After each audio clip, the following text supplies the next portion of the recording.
But what I'd like to talk about is kind of reflecting on these experiences and reflecting on my experience in physical combat. How does this relate to spiritual combat, to spiritual warfare?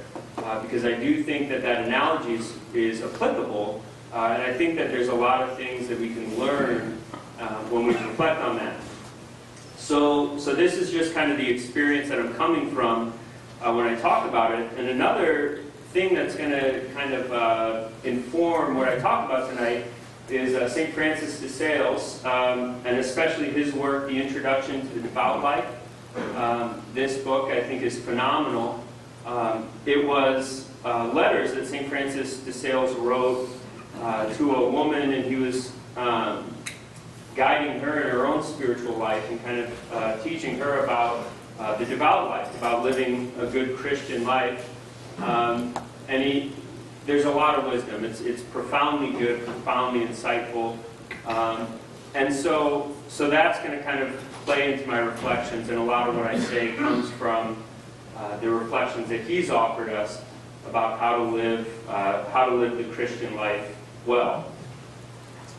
So what I want to do is I've kind of reflected and thought about it, and I've got three kind of core things that I took away from the Marine Corps and I took away from physical combat. Three really important lessons as far as in Iraq.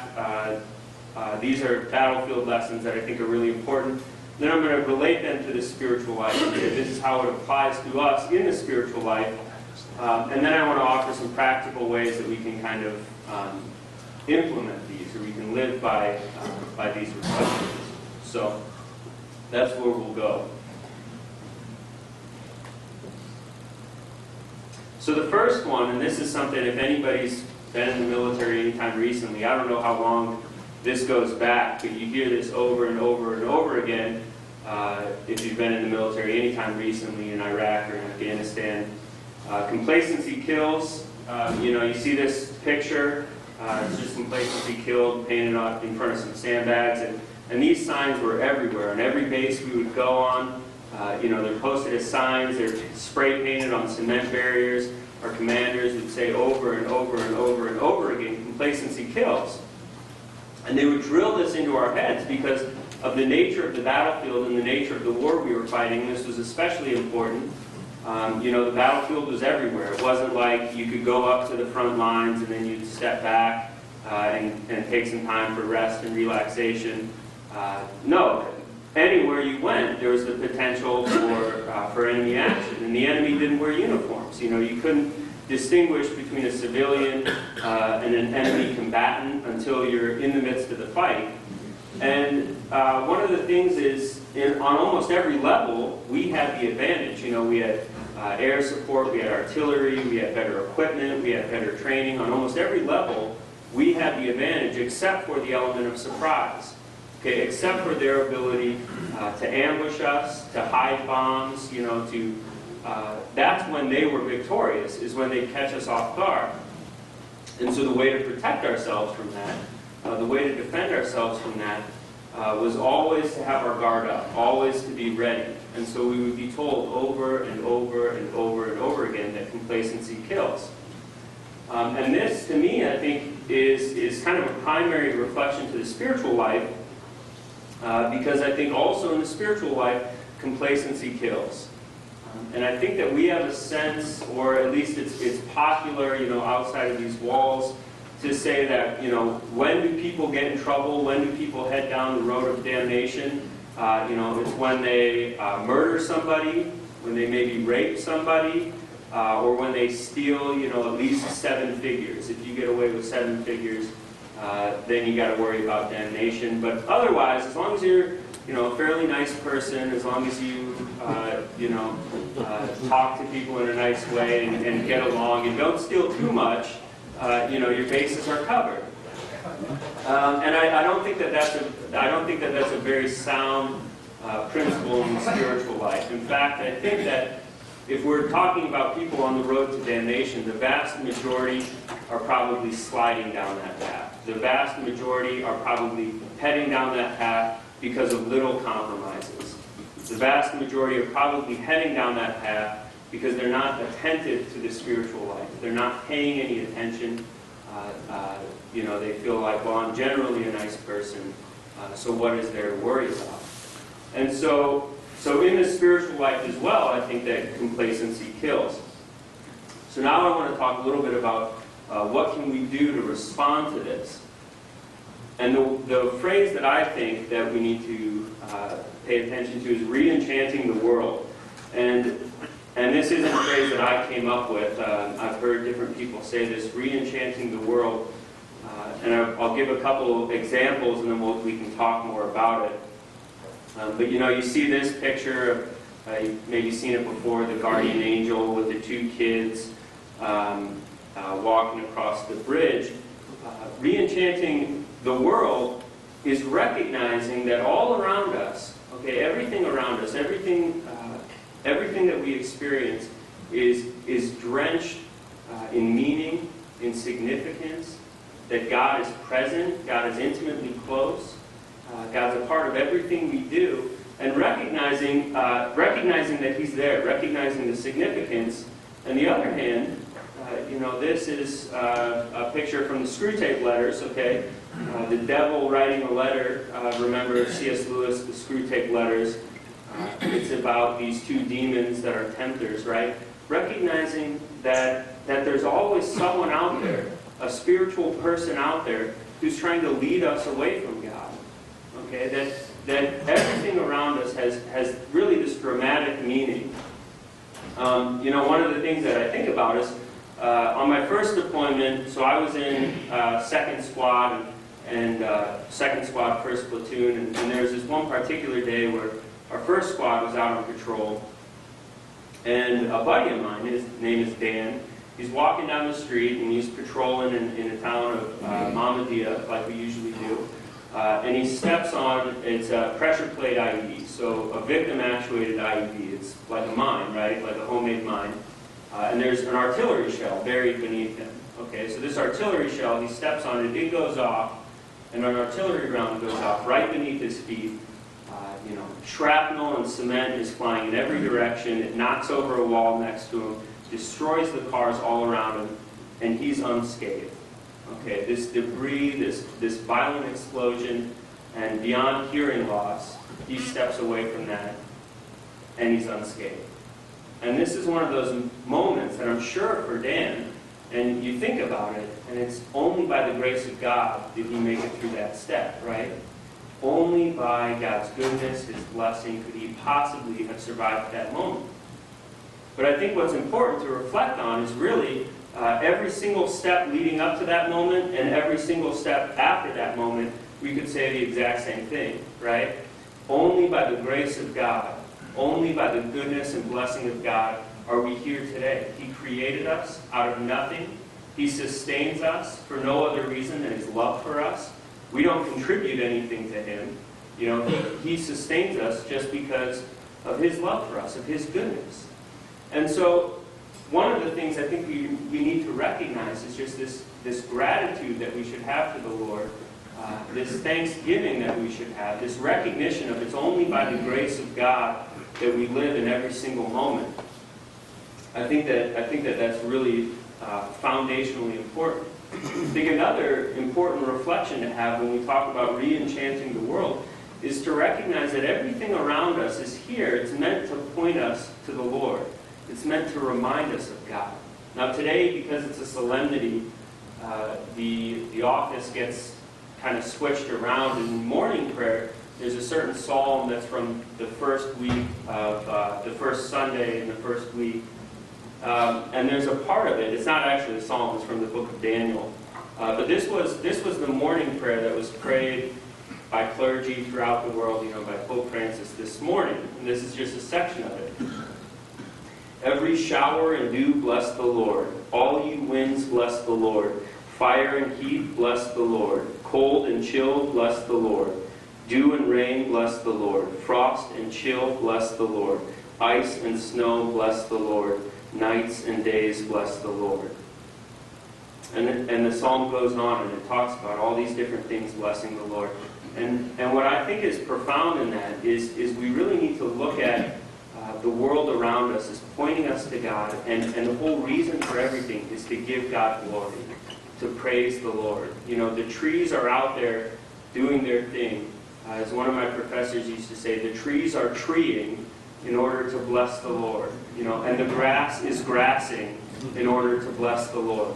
And the sun is sunning in order to bless the Lord. And we go out and we are being ourselves in order to bless the Lord.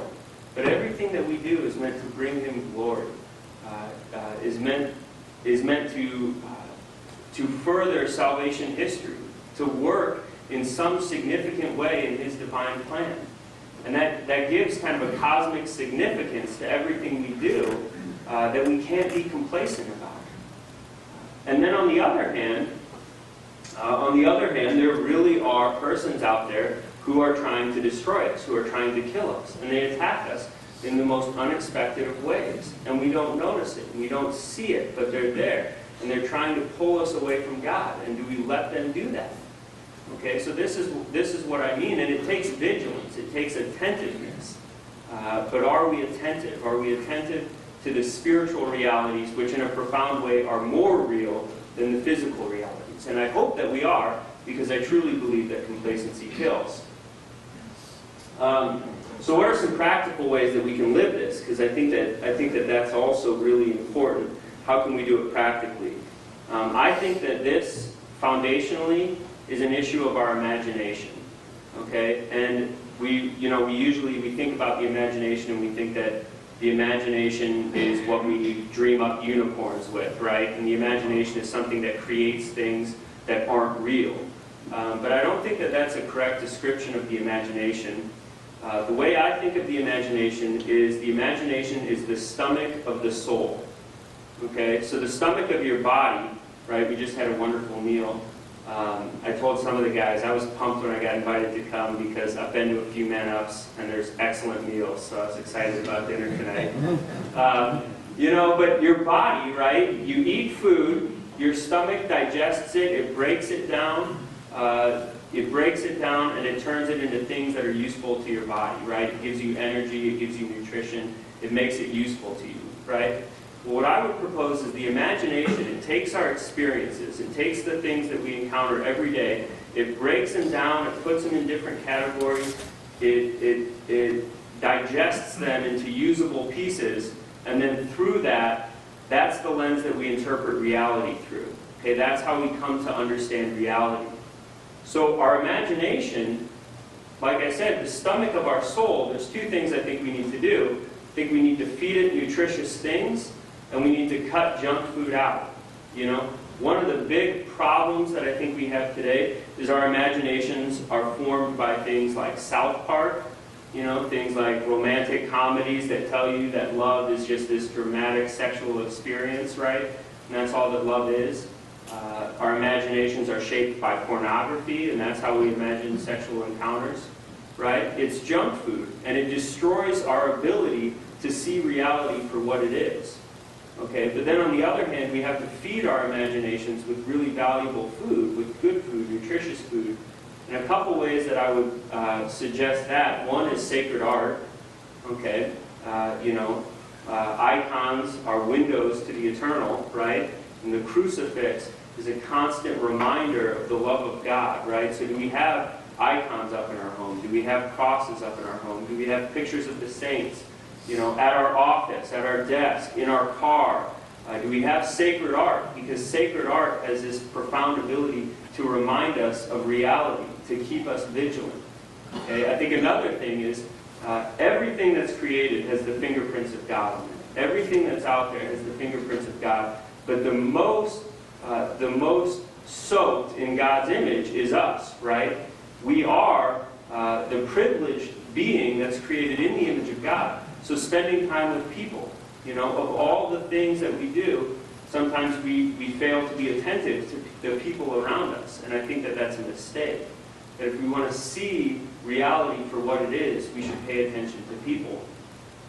I think another thing is there's a lot of great Catholic literature out there, Flannery O'Connor, Walker Percy, Dostoevsky, right? To read great literature, and it'll shape your imagination, and it'll help you see reality for what it really is. I think that that's really important. I think it'll help us re-enchant the world we live in, not because we're imagining something that's not real, but because we're being vigilant about something that is real. We're seeing the spiritual world, which is more real than the physical world. And I think that that's really important. So the next thing that I want to talk about is checkpoints. And I just pulled up some checkpoints, some images of checkpoints off Google. Okay, but you probably see these. So this is, when I was in Iraq, this is what would go into a checkpoint. Okay, first of all, you'd always, well, checkpoints are at any base, at any, a unit of Marines or of Army or something is moving and they stop, and you immediately set up your checkpoints. Right? Anytime anybody's going to get close to troops, you have a checkpoint. Okay? And so what do? Well, you have overwatch. You have towers set up, or you have people on high ground, people who can watch everything, people who can see people coming from hundreds and hundreds of yards away. Right? So you have these. Then you have a drag space. And a drag space, it might start 150 to 100 yards out. And it's barriers that are set up in such a way that a car can't just come flying in. A car has to kind of weave like this, right? Or a person can't come running in. The person has to start weaving. And why do we do that? It's because it slows them down, because they want the element of surprise. They have to move quickly, right? So you need to slow them down. So then there's a point in the checkpoint where you have the people stop and there's a visual search. Okay, so nobody's near them. Nobody's close to them, but you stop the people and you have binoculars and you look closely, and if it's a car, you look at how way down it is. If the shocks are completely out and it's one 150-pound man driving it, okay, there's probably something else in that car, right? So you look closely, you look at a person, are their clothes more bulky than they should be, Are they wearing a winter jacket in the middle of the Iraqi summer, right? Look to see if there's stress on their face. Are they nervous, right? Are there any oil marks, right? And these are the kind of things that we're looking for visually. If we don't see any of this, then we invite them to come closer. Okay, they walk closer. We have, oftentimes we have dogs who are able to smell, any bombs or any threats like that. And then there's a physical search, a pat down where you check the person. And now all these measures of security have been taken. Now you can come onto the base. Okay? So there's step after step after step after step. And why did we do that? Well, it's pretty obvious, because there's a lot of people out there who would really love to get a bomb onto our base and kill a bunch of Marines, right? So it's obvious why we set up these checkpoints, because we're protecting ourselves physically, right? So then, if we relate this to the spiritual life, I think about, well, what sort of checkpoints do we have for content coming into our soul, right? What sort of checkpoints do we have for temptation, for avoiding sin? And when I think about it, I think it oftentimes looks like this, okay? This is a picture from Black Friday, okay? You can see all the people running in, and they look a little bit crazed and crazy, right?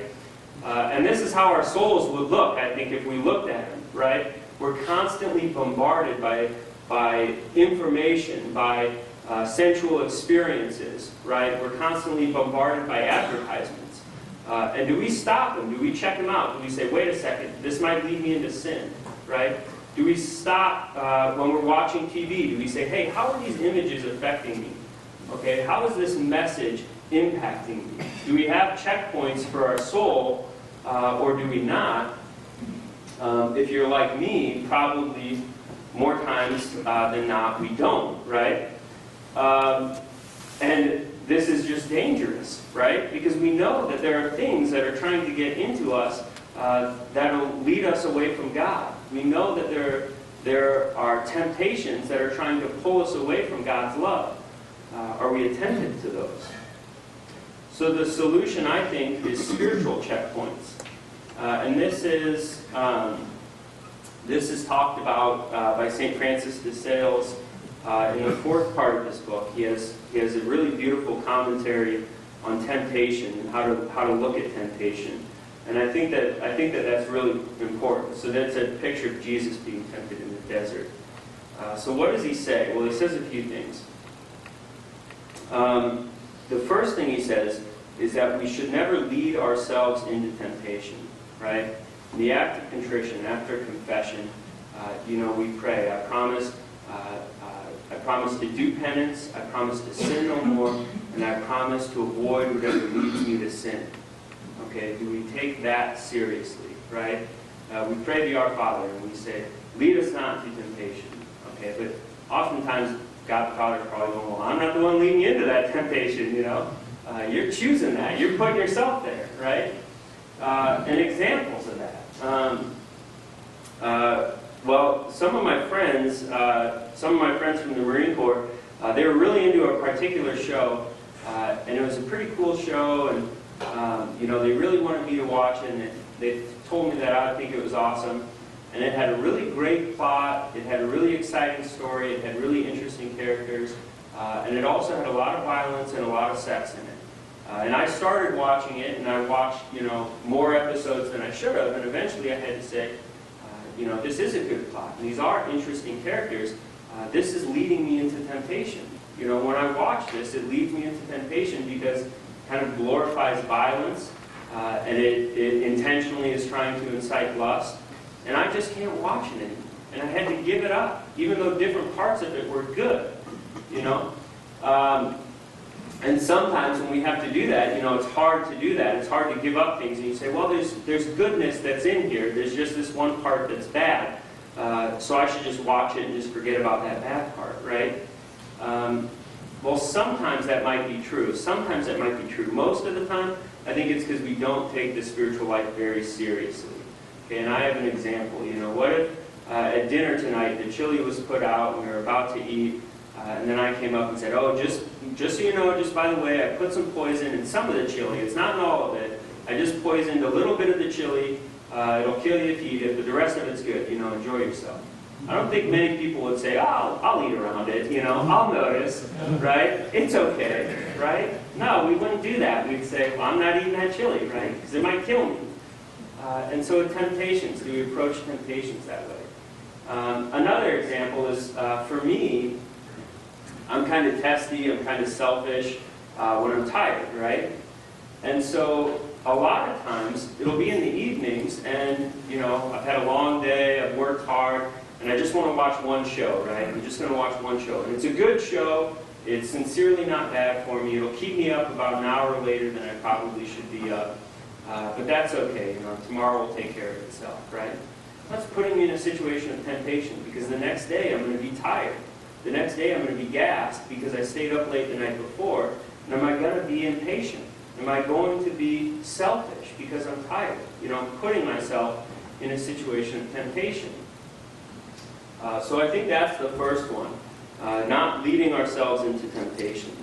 I think the next one is when you see a temptation, you get away from it as quickly as possible, right? If you're like me, and I think that this is a common experience, okay, we kind of, we reject temptation. We say, no, I'm not going to do it, but let me think about it for a little while, right? I'm not going to do it, but what if I did do it? Oh, that'd be great, but I won't, right? Somebody's mean to you at work or something. You're like, I'm going to tell that guy off. No, I shouldn't do that. That'd be a sin against charity. But if I did tell him off, this is what I'd say. And that's dwelling on a temptation. It's enjoying it, and it's not good for us. Okay. In Iraq, if we see a car that's the low rider coming in, we're not going to be like, ooh, looks like a bomb. Let's go check, right? No, we stay away from that car. We send in robots, and they can get blown up, and we're okay with that. But no, we avoid temptation, okay? And as soon as we know that we're being tempted, we need to run away from it. We need to reject it. I think another important step is to expose the temptation. Okay, Satan is the father of lies. He loves being in the darkness, right? Jesus Christ is the light of the world. He loves shining light on things. Okay, so when we have temptations, we need to expose those temptations. One of the worst things that we can do in the spiritual life is try to do it all ourselves. right? Try to keep it pent up, try to say, I can do this myself. Okay, no, we need to invite others into those moments to struggle with us, to support us, to walk us through it. Okay? And that should be, accountability partners, close friends, our spouses they should know what we're tempted with. Okay? Our confessor, our priest. We should talk about our temptations.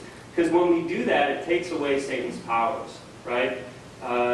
Satan's not that clever, he's not that creative. But if we keep it to ourselves, he has the ability to just kind of turn the screws and twist things around and get us really confused. But as soon as we open up those doors, as soon as we let the light in, it really takes away his ability to lead us into sin. Okay, and the last thing is because we know that temptations, Satan can't create anything. He's not creative. He doesn't produce anything, right? So we know that within every temptation there's a kernel of good, right? There's something good there. So what we need to do is reject the bad, but thank God for the good. Okay, so we have the thought of lust, and we say, Lord, please protect me from this thought of lust. Thank you for the beauty of women. Thank you for the beauty of all your creation. I want to pray for my own purity, and I want to pray for the purity of that woman. Hail Mary, full of grace. And that takes away Satan's power. He's going to get pretty sick of that pretty quick, right? Maybe you're tempted to sin because of politics, right? Anger, or despair, or pride, or something like that. And you say, Lord, thank you for your providence. I know that you're in charge of everything. I know that you're bringing your plan into fruition, even with our mistakes. And I ask that you bless our political leaders, and I ask that you bless our country, our Father who art in heaven. And that takes away Satan's powers. He doesn't want to tempt us if every time he tries to tempt us, we start praying, right? Now he wants to leave us alone. So I think that's spiritual checkpoints, I think, are really, really important in the spiritual life. They're really something that we need to protect ourselves, and we need to recognize the dangers of what we expose ourselves to if we're not paying attention to these things. Okay, so the third thing is brotherhood. This is a picture of our whole platoon, who are of the sniper platoon. This is from the second deployment that I went on. But these are really wonderful guys. I'm still close to a lot of them. And there's really, you hear a lot about the fraternal bond of men who serve in the military together. And it's true. And there is a profound fraternal bond of guys who serve together. And I think about that, and actually another part of my story, the guys I served with in the military and how close I am to them. And then I think about the guys I served with in the seminary and how close I am to them. And hands down, if you're in a fraternal organization of men seeking holiness, it's twice as good. It's 10 times as good. It's more heroic. It's more adventurous. It's harder work. Okay, I've worked. I can't count the times how much harder I've had to work in the spiritual life than how hard I had to work in the military. This is a profound fraternal organization. Okay, because in the military, I signed up, and guys signed up, and they said, you might have to risk your life, you might have to face injury, and you're going to do this for 4, 6, 8 years, and then thank you for your service and go on your way. Okay, you think about living the Christian life, and if you really live the Christian life, it's not you might risk your life, it's you will be crucified. Okay, and it's not 4, 6, 8 years. It's done. Your life is over. Christ now lives in you. And that's radical. That's profound. In the military, there was a chance that guys would have to give their life. And some guys did. And thank God for those men, right? In the spiritual life, we know that we're going to give our life. And so why is this the case? Why is brotherhood important? And why do we find it? Why do we find it among Christians? Well, I think it's this. It's a bond of suffering. It's a bond of suffering. That's how I was bonded together with the guys in the Marine Corps. That's how I was bonded with guys I did difficult things with. I'm still friends with a lot of the guys that I wrestled in high school with, right? and it's because you suffer, and you become bonded to those men. And I'm still bonded to the guys that I was in seminary with because I suffered with them. And I think that this is really important because our culture today hates suffering. Our culture today thinks avoiding suffering is the most important thing, right? Death rather than suffering. That's euthanasia. That's abortion, right? Death rather than suffering. But as Christians, we know that it was through suffering, the most profound suffering, through the torturing to death of our God, that we're saved. And so we know that through suffering, we can be transformed. We know that through suffering, our life can take on meaning. Okay? When I was in the Marine Corps, when I was at sniper school, we do a lot of different things. And if you ask the instructors, why are we doing this exercise? Because you're suffering. Because you hate it, because we're trying to break you, right? Now, I'm not saying in the spiritual life we need to seek suffering, okay? Don't get me wrong. I'm not saying that we should look for suffering. Suffering will find us, right? If you're living the Christian life and it's just totally easy, you're not doing it right, right? So suffering will find you. I'm not saying look for suffering, but I'm also saying don't flee from suffering. There's a theologian who I really like, I really respect. He was a Lutheran, Dietrich Bonhoeffer, and he wrote a book, The Cost of Discipleship. And he talked about the cost of discipleship. He said, right now there's an abundance of cheap grace, right? And right now what everybody is looking for is cheap grace. And what cheap grace is essentially the resurrection without the cross, right? I want to be close to Christ. I want to be a Christian. I want to be saved. I don't want to really give anything up. I don't want to really do anything for Christ. I just want to be close to Christ. I don't really want to have to sacrifice. I just want the resurrection. And he said cheap grace is a counterfeit grace. It's not real. And so what Dietrich Bonhoeffer talked about is he said we need more costly grace. And we need to believe in costly grace. And Dietrich Bonhoeffer, one of the cool things about him is he practiced what he preached. Okay, he preached against the Nazis during World War II, and he was put in a concentration camp and killed for it. So he knew about costly grace. He gave his life for costly grace. Another thought I have about this comes from Cardinal Newman, and he wrote a sermon, and he was talking about, what does it mean to be a Christian? What does it mean to follow Christ? And he asks this question that kind of has stuck with me as a troubling and a challenging question. He asks, if Christ isn't real, okay, if the Trinity is not real, if Christianity is wrong, what have you lost at the end of your life? What have you missed out on? What have you given up? What have you lost? And this is a quote from him. He says, if faith be the essence of a Christian life, it follows that our duty lies in risking upon Christ's word what we have for what we have not. So if faith be the essence of the Christian life, it follows that our duty lies in risking upon Christ's word what we have for what we have not. The Christian life is risky. It demands that we put ourselves in there. It demands that we go forward without knowing where we're going to end up. And that's scary. It's risky. At times we suffer for it. But I think that's at the heart of the Christian life. And what the military taught me is we don't need to be afraid of that. Okay, because suffering, does it hurt? Yes. But is it transformative? Yes. And do you come out better on the other side? Yes. And, I really like the band of brothers phrase. The quote from Shakespeare is often said, and it's overused, right? But I really like it, and I don't know how much you can overuse it, and so I'm going to use it right now. Okay, this is from Shakespeare's play. I think it's Henry V, and they're about to go into battle. The English are about to fight the French, and it's going to be on the feast day of St. Crispin. And this is some of what's said. These are the English soldiers, and they're talking about their comrades in arms. He that outlives this day and comes home safe will stand a tiptoe when the day is named, and rouse him at the name of Crispin. He that shall live this day and see old age will yearly on the vigil feast his neighbors, and say, tomorrow is St. Crispin. Then he will strip his sleeve and show his scars and say, these wounds I had on Crispin's day.